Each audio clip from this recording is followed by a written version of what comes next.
How to export video in 4K without watermark in Edits and Instagram app.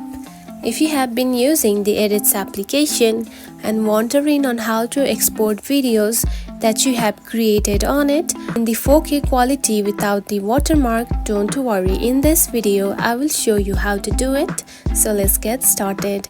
First of all, open the Edits application, just like this.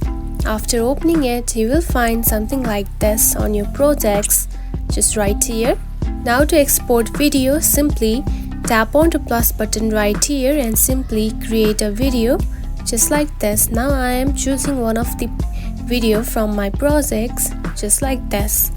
Now simply edit the video however you would like to edit it. After that, here you can find the 2K option right here beside the export. Tap on it. Then here you can find the resolution option.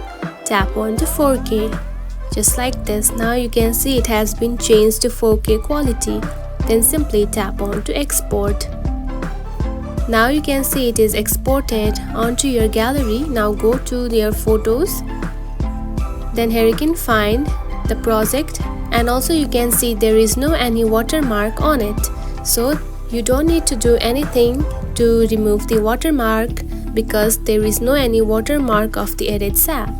And that's it. This is how you can export video in 4K without the watermark. If you found this video helpful, don't forget to like and subscribe for more tips. Thanks for watching.